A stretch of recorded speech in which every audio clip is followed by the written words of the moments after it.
Hello दोस्तों। आज की स्टोरी किसी गांव की नहीं है, ना ही किसी पुरानी हवेली की। ये कहानी है एक दिल्ली के नॉर्मल से फ्लैट की और एक ऐसे आदमी की जो मानता था कि भूत प्रेत सिर्फ कहानियों का पार्ट है। रवि 2022 में साउथ दिल्ली के एक पीजी में रहता था। उसके दिन की शुरुआत जिम से होती थी। वो जिम से वापस आकर सीधा ऑफिस में और ऑफिस से सीधा रात को घर में। वो रात को सोने से पहले थोड़ा सा फ़ोन चलाता था और उसके बाद सो जाना। उसकी लाइफ बिल्कुल नॉर्मल चल रही थी। फ्लैट 3 BHK का था। उसके साथ 2 लड़के और रहते थे जिनका नाम रोहित और समीर था। सब कुछ ठीक था, बस एक चीज़ अजीब थी उस फ्लैट के बारे में।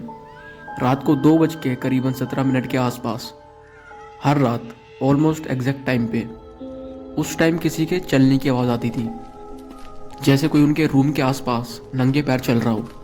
ऐसा लगातार करीबन 1 महीने तक हुआ। एक रात रवि ने डिसाइड किया कि आज रात मैं देखूंगा कि रात को 2 बजे कौन चलता है कमरे के आसपास।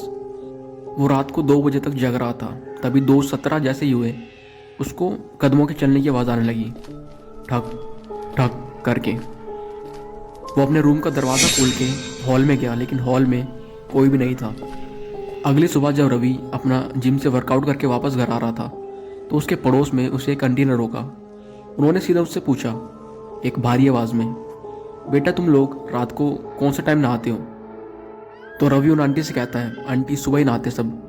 तो वो आंटी कहती है कि रात के समय तुम्हारे रूम से करीबन 2-3 बजे किसी के नहाने की आवाज़ आती है, जैसे कोई काफ़ी तेज़ पानी गिर रहा हो। तो रवि शॉक हो जाता है सब देखकर।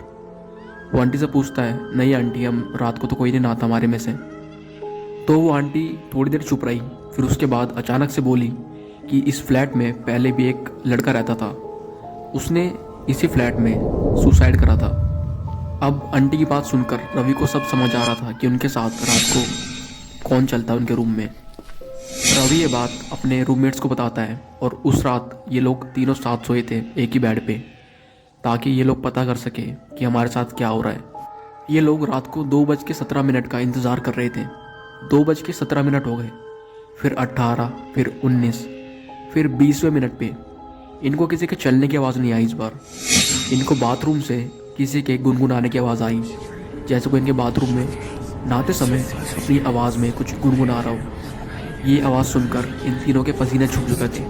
इनकी हिम्मत नहीं हुई कि कमरे से बाहर निकल के देख सके कि बाथरूम में कौन है, कौन गाना गा रहा है। ये लोग उसी बेड पर तीनों एक साथ बैठ रहे और ये लोग बस अपने फ़ोन में हनुमान चालीसा चला के साथ बैठ गए थे। अगले दिन नेक्स्ट मॉर्निंग इन तीनों ने मिलके वो पीजी वाला फ्लैट खाली कर दिया और आज भी ये लोग उस चीज़ से काफ़ी अनजान है कि उनके साथ ये क्या हुआ था।